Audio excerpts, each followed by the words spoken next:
Welcome to the We Are Wrestling podcast, the Friday night edition. So, yeah, did you like Friday night shows? I was bored up to the fucking end where fucking fucked my mind up. We'll get into it. I'm still not over it. Yes, and we can get right into the fuck your mind up because it fucked my mind up too. I understand. I understand why, in one small little regard, that they picked this special guest referee, but it doesn't make any other sense other than the fact that they're going to be in Nashville. Jeff Jarrett is the fucking special guest referee for the tag team match? What the fuck is that? Exactly. What the fuck? What the fuck is that? That is insane. What the fuck is that? They announced that Jeff Jarrett is a fucking special guest referee for the fucking Usos versus Street Profits tag match at SummerSlam. What the? Why?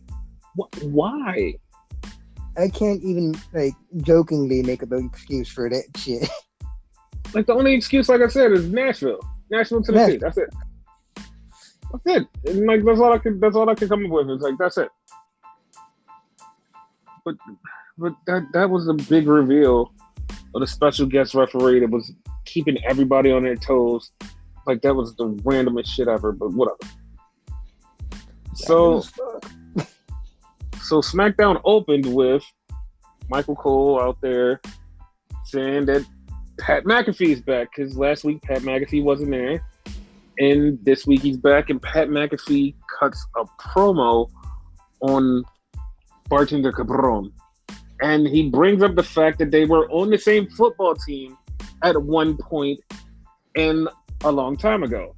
And a lot of people wouldn't know that because even though Bartender Cabron was on the practice squad, he was still on the team. But a lot of people don't know that because a lot of people aren't straight up football fans.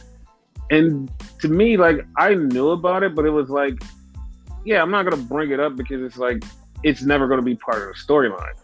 So then when they put it into the storyline, it was oh, well, they actually did acknowledge something that I didn't think that WWE would even give a shit about. But that's actually really cool. You're right. Long-term storytelling here. Yeah. So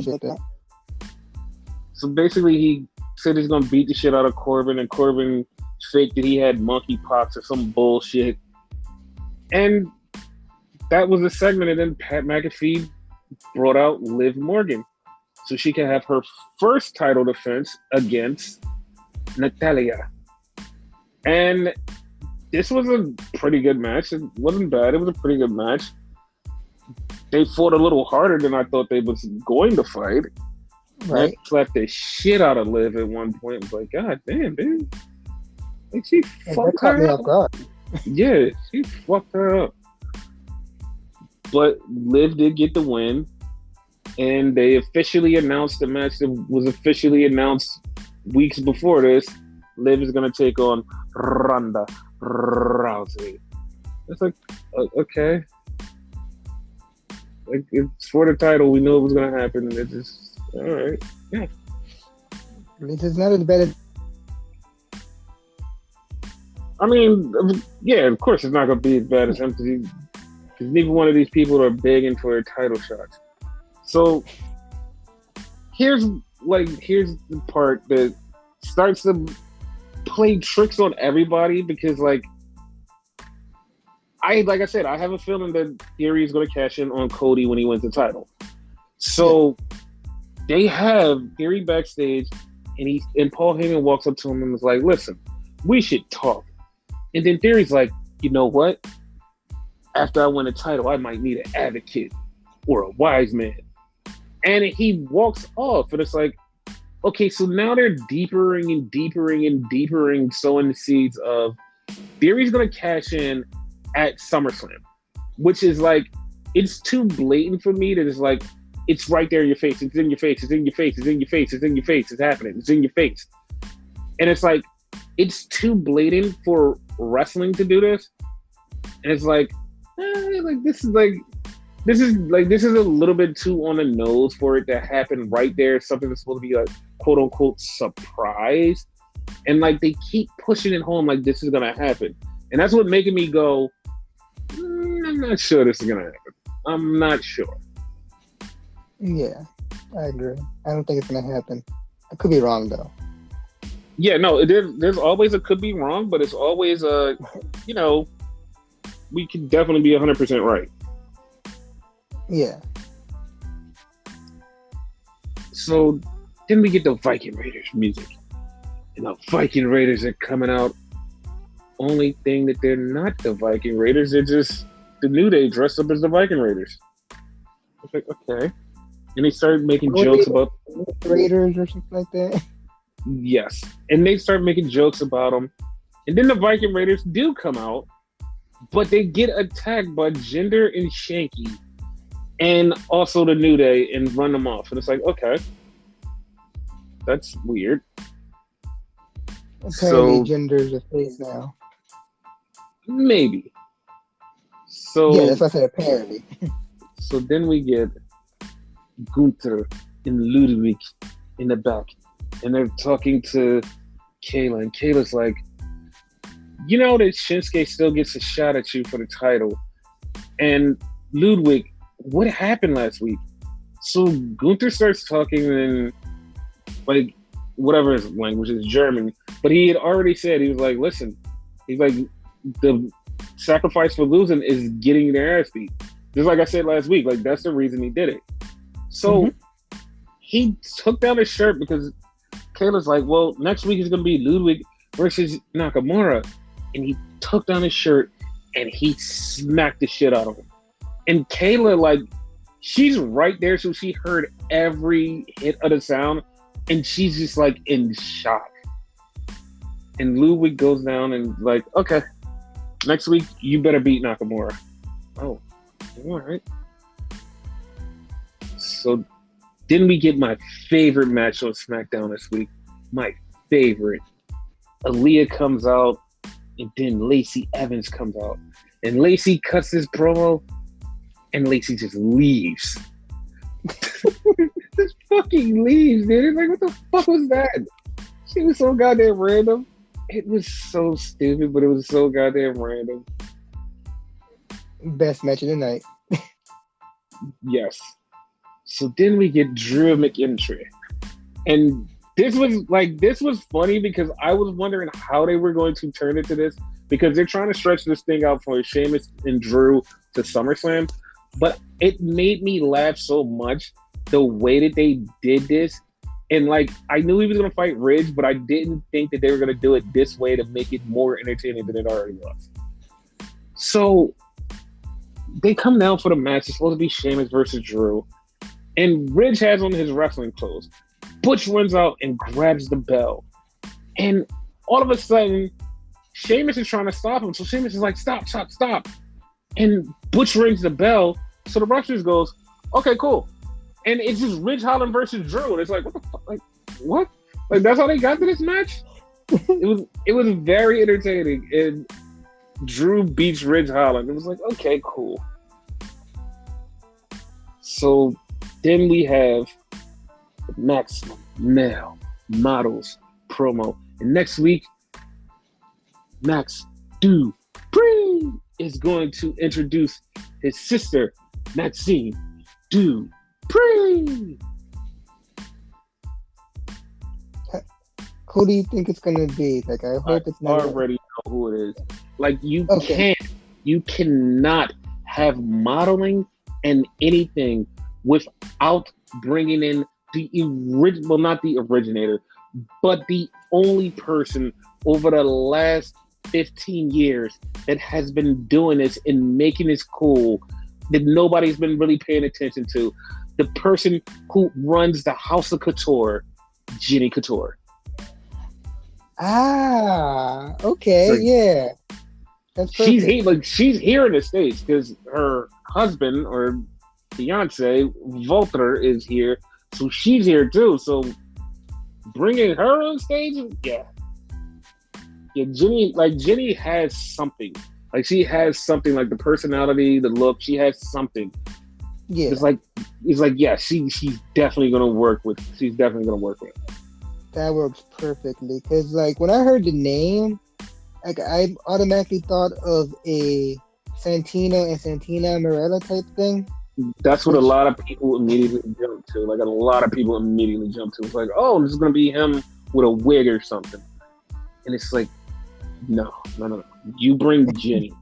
Because like Jenny legitimizes the fashion industry and it legitimizes this gimmick to like a whole new degree. And you're like, ooh, this is actually kind of good. Like yeah, it's good, like it's gonna make it work. And it's gonna be to the point where people are gonna be looking at it like, wow, this is actually working. So yeah, like Jenny is the perfect person for this. awesome.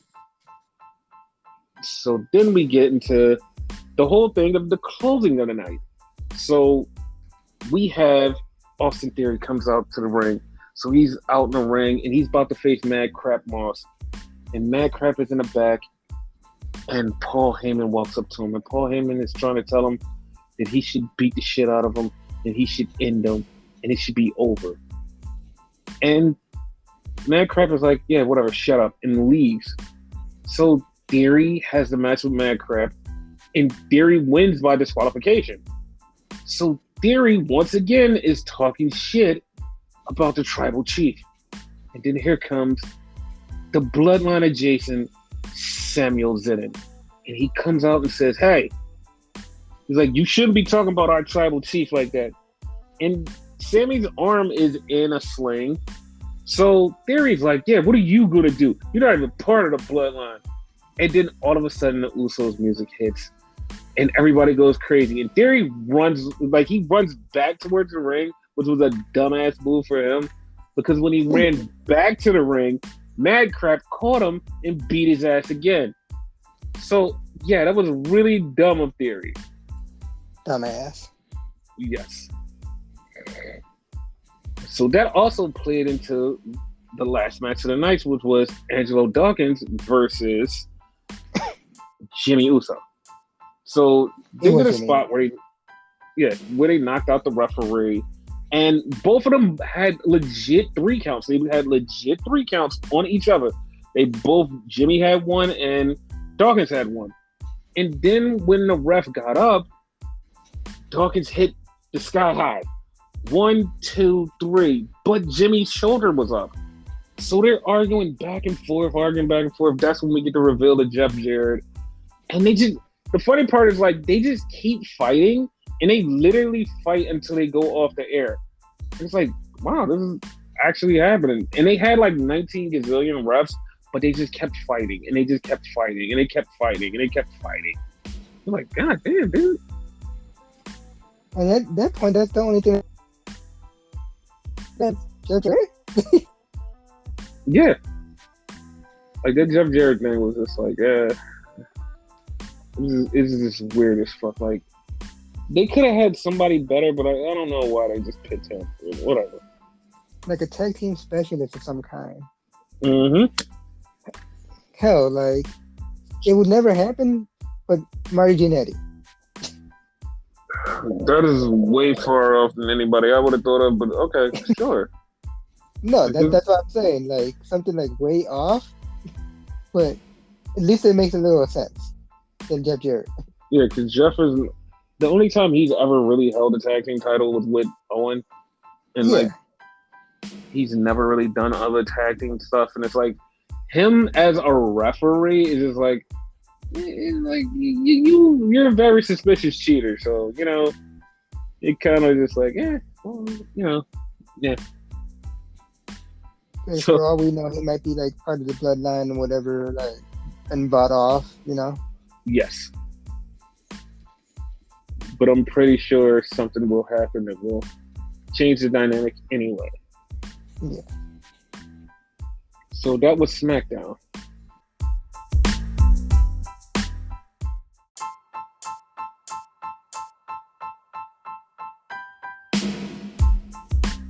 So then we go to Rampage, baby, because that's how the commercial is before the show. And once again, they start off with no intros, and everybody's in the ring because it's the House of Black versus Silver and Reynolds.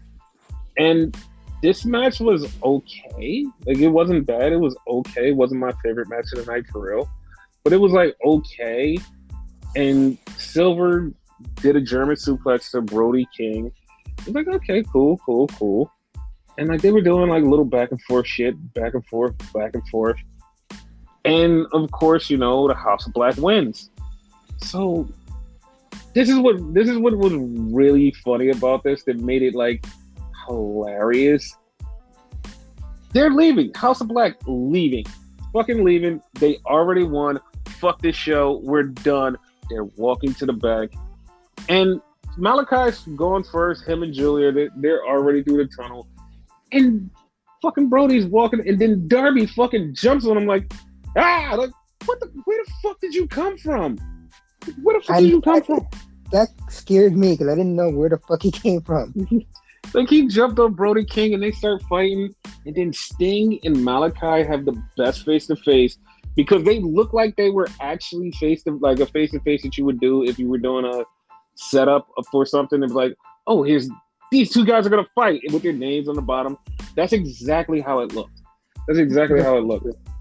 Like, it looked great. And then they just both kept looking at each other. Sting walked off first. Then he turned around. Malachi was like, I got you too. And then they eventually walked off.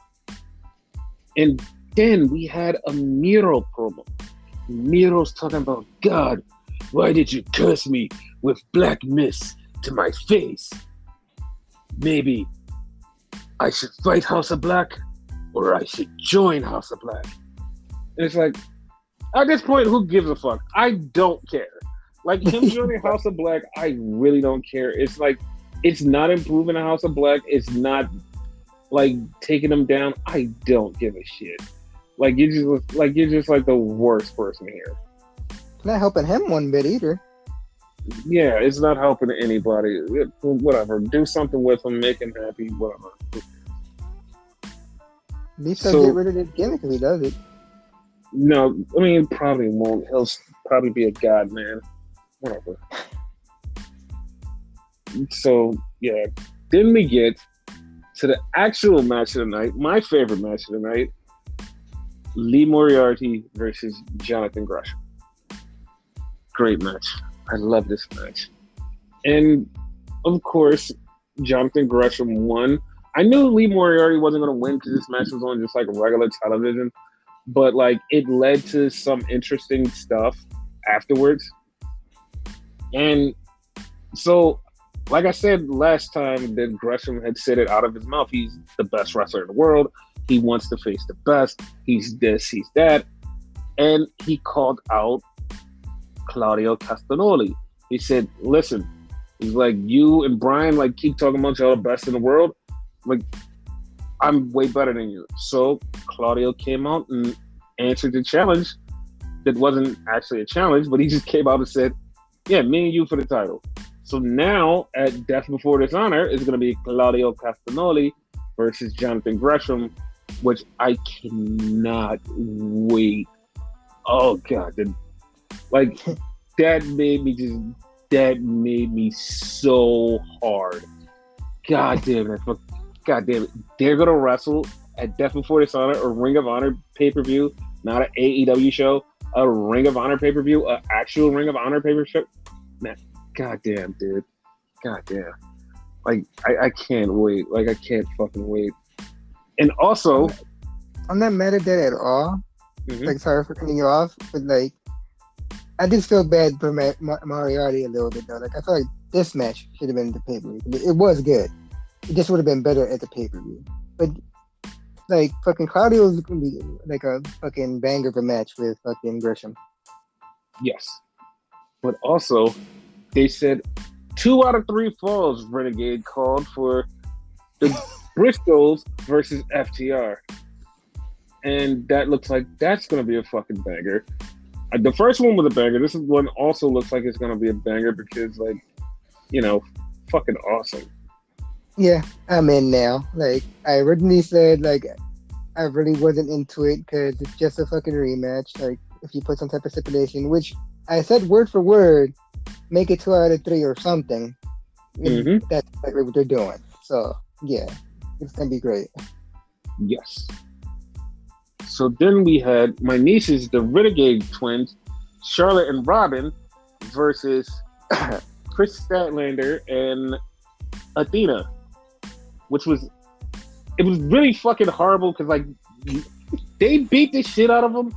Then they rung the bell and Athena hit the fucking old face and it's over. And it's like, what do you mean? Like they beat the shit out of them for like 5 minutes. Like Chris Statlander and Athena beat the shit out of the Renegade twins for like 5 minutes. Then all of a sudden the fucking bell rings and it's like, wait, what? This wasn't a match already? Nope, it's a match now. Ding, ding, ding. Athena hits the old face and it's over. And it's like, the fuck? They cheated. They cheated. So after the match, friend of the show, Layla Gray, got on the apron and she was distracting Athena and Chris Statlander. And then they was like, no, we're going to beat your ass. So they proceeded to throw her in a ring, but they didn't know that fucking Jade Cargill and Kiera Hogan ran down to the ring. Kiera kicks fucking Chris Statlander in the leg. Kicks her in the fucking leg. Chris Statlander is down for the count. And Jade just grabs fucking Athena and was like, all right, fuck you. And slams the shit out of her. And they're just dead. And it's like, bro, how? Like, this is murdered people. Like, the good guys are supposed to win. It's like, nah, fuck the good guys. And he just walked off. Oh my god. Fuck the good guys. Yeah, it was like, that's so fucking awesome. So then we get to the back, and Stokely comes up to Lee Moriarty and he's like, listen, you ain't been doing shit here. I can help you do some shit. And the funny part about it is like, as soon as like Stokely starts talking to Lee, Lee's listening. And then Matt Sydal was like, hey man, no, I'm gonna rip up this card. Like, fuck that, dude. I know what's best for you. And like, you can see in Lee's face, like, he kind of like, dude, you don't know what's best for me. Like, I've been with you for like a whole year and this is where I'm at. So, and this is what makes it even better to confirm like a Lee Moriarty like heel turn kind of. Cause fucking Matt Sydal goes, man, I got a match for you. And it's going to be you versus the Inhuman Dante Martin. And it's like, wait, Dante was your first project. Now you're bringing him to face Lee? Like, come on, that seems a little suspicious. Like, now I'm just officially like, Lee should just leave and go with Stokely. Like, fuck that. Exactly. Like, if you didn't know better, you would think like, what's his face? Matt Sydal's going to turn on him. Which, no one like asked backwards booking that's probably going to happen. Which will be odd as shit. But it should be Moriarty to turn heel. Yeah, I promise you, if they do the dumb shit and make Matt turn heel, I'm going to be pissed. It's like, you legit have a new storyline where you have Stokely Hathaway managing a dude and a woman. And it's like, yo, like, he's like, he could start his own stable. And it's like, let him manage Lee Moriarty. Because also, Lee Moriarty hasn't done a goddamn thing. He's right. He's wrestled Punk, he's wrestled Bryan, he's wrestled all of the big stars, but nothing has ever came of it. Nothing has happened for him. He literally just wrestles those dudes 1 week, you don't see him 9 months from then. It's like, he needs something. Like, they threw him in this Jonathan Gresham thing out of nowhere. Like, literally, like, people forgot, was like, oh shit, we still have Ring of Honor. All right, go do something over there for a second.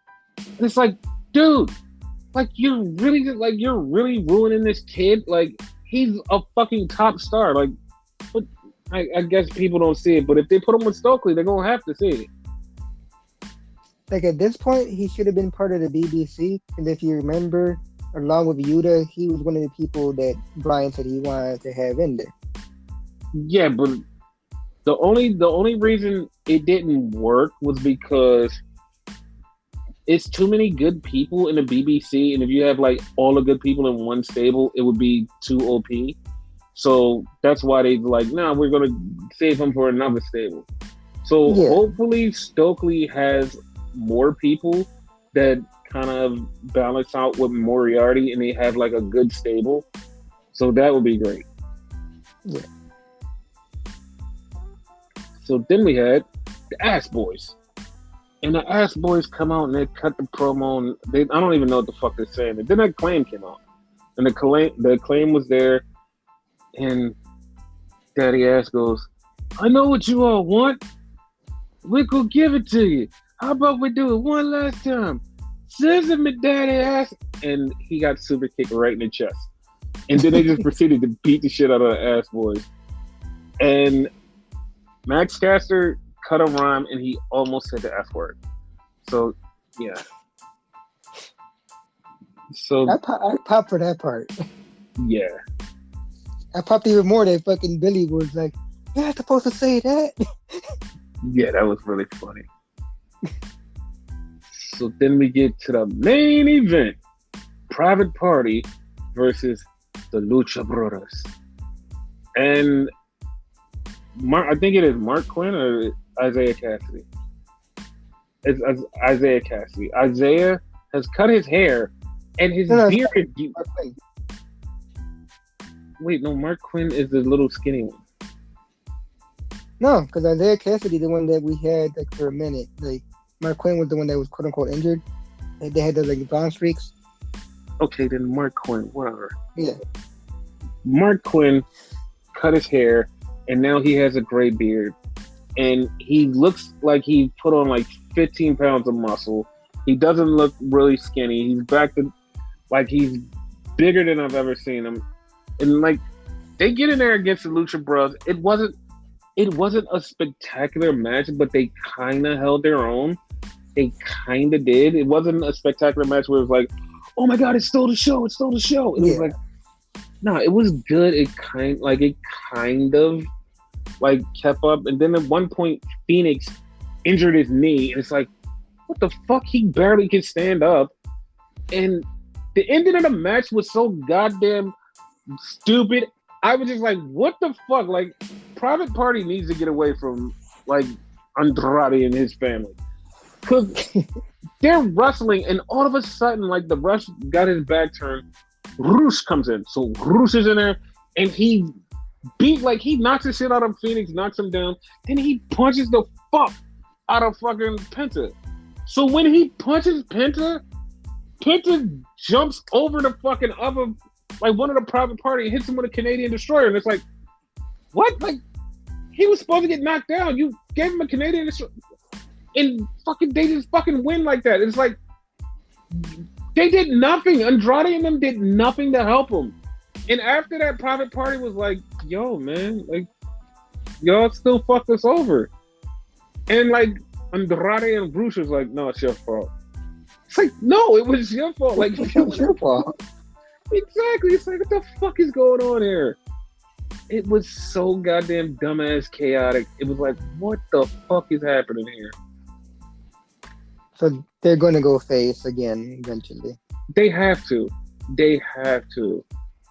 Like, they can't not do this. They have to go face. Hopefully their like face run is better than their last one now. Yeah. So yeah, that's the thing.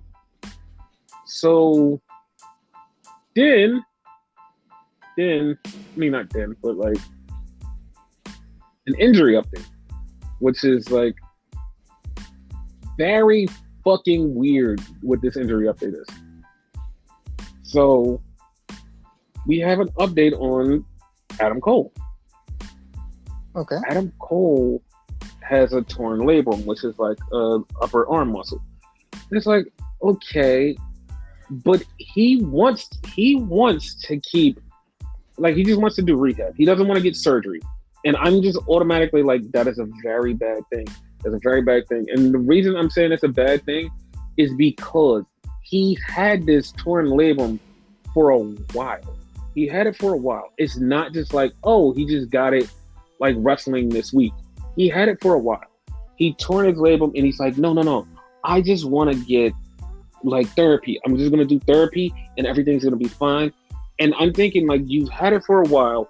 You wrestled under it. Even though you can get therapy, you should get it fixed. It would be better. And then on top of that, he got a fucking concussion at Forbidden Door.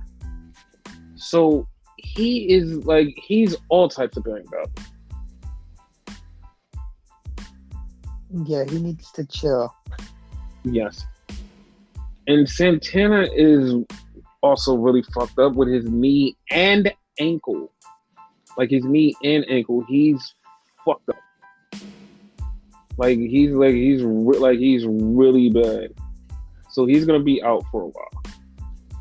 So then we have an update on Cody. Like there's actually 2 updates on Cody. So the one is he's healing up nicely. That's it. He's healing up nicely. That's the first one. The second one was he almost killed himself. He almost killed himself. Yes, he almost killed himself. Because when Cody had all of that blood that was seeping out, and you could see it in his arm where he was wrestling and he was doing this, dude, because he was pushing himself so much, it was so much blood that was leaking out of his body. Like it was literally too much blood leaking out of his body. And the doctor said to him was like, dude, if you would have kept going, too much blood would have leaked out of your body and you could have died. You were bleeding at a very rapid pace. He's like, that shit's not cool. And the reason it was worse was because he wrestled and kept going. Like he kept going. If he would have just like chilled and said, all right, fuck it, I'm not gonna do the match, and went home and been like this non-cool guy, and like, all right, fuck it, I'm gonna go home. Like nobody would have been mad at him.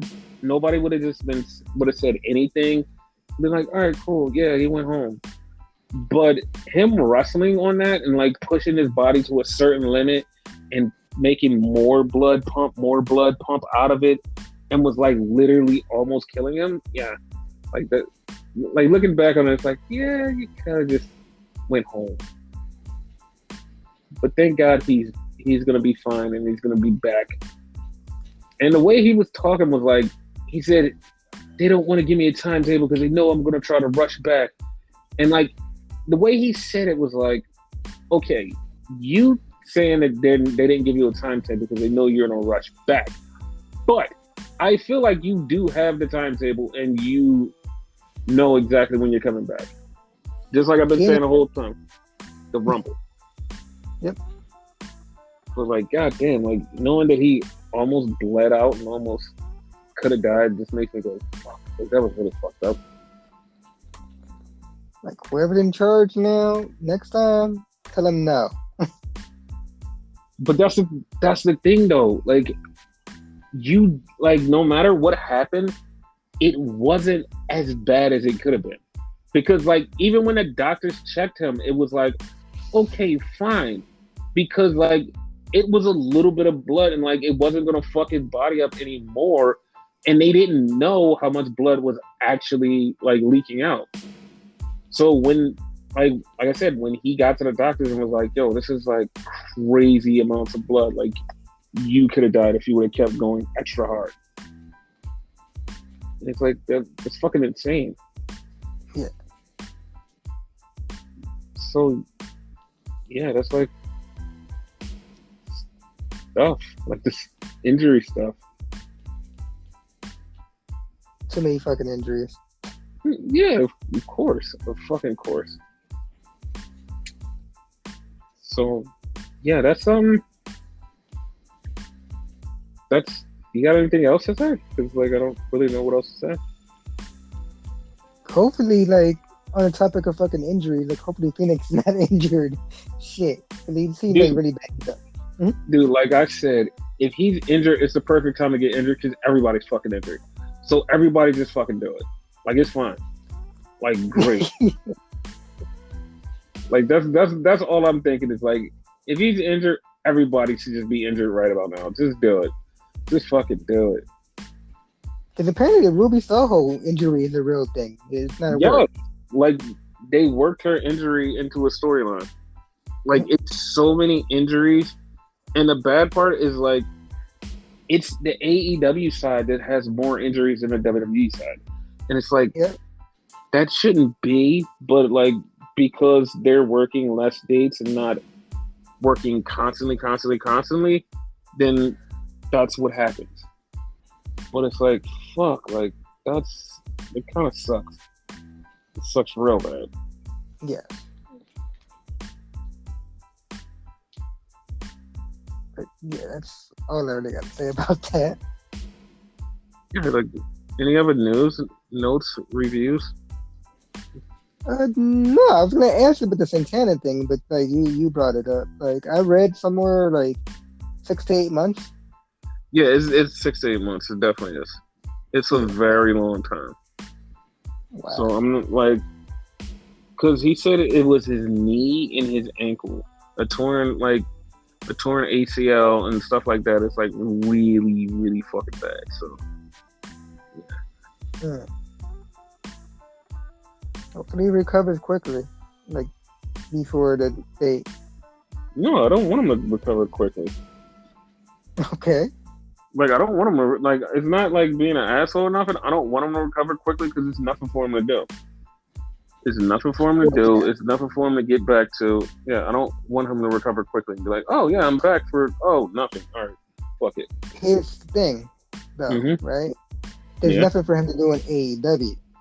Remember, he just off the heels of winning a new like championship off another company and whatever. Like he's their world champion or whatever. Like the Caribbean champion or something like that.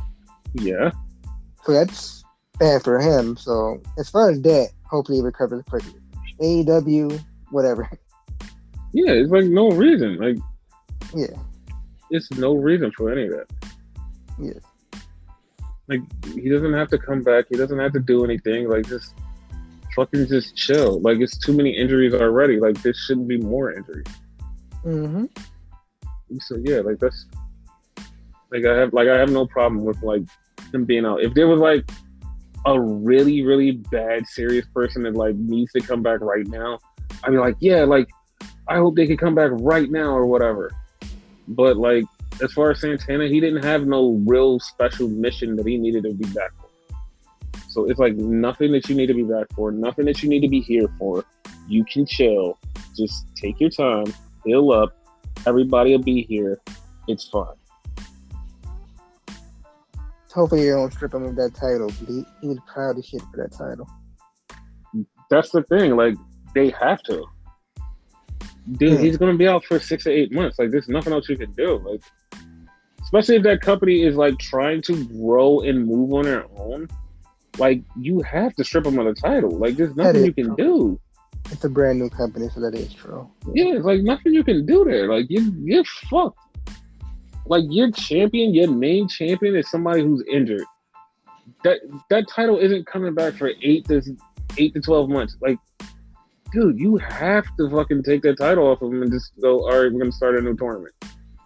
And go from there. Like, he'll be the first person to get a shot. Yeah, fine. But, like, other than that, there's no. Like, don't let him keep that title and just, like, sit there for no reason. No. Do something about it. Strip him. Move on. Okay. And that's how, like, they should do a lot of champions. Like, instead of holding a title and, like, no, you're going to... No. Strip that person. Move on. Because it's a good storyline when that person comes back to, like, either a heel or a face. Like, a heel, you motherfuckers took the title from me. Okay, now you have beef. That's a story. A face, yo, I'm coming back for my title that I never lost. Story. Like, it's so easy to just do a story. There's nothing that you really have to go like, oh, we have to make this thing. And plus it just keeps the fucking company going. It writes itself. In other words, yeah. It does.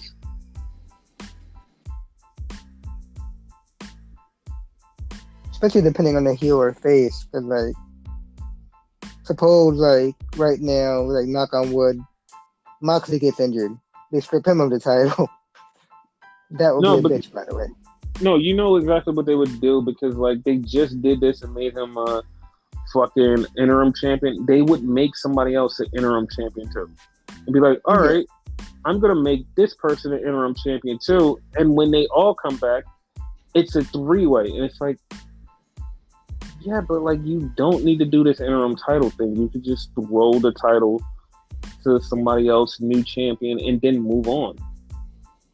Oddly enough, I don't want to see that, but I want to see that at the same time. Yeah, like, and it's very dangerous right now because it's like the time where everybody is injured, but at the same time, everybody's injured, which means everybody's gonna have to come back. And when they come back, it's gonna be like, oh yeah, Yeah. so yeah, that's the thing.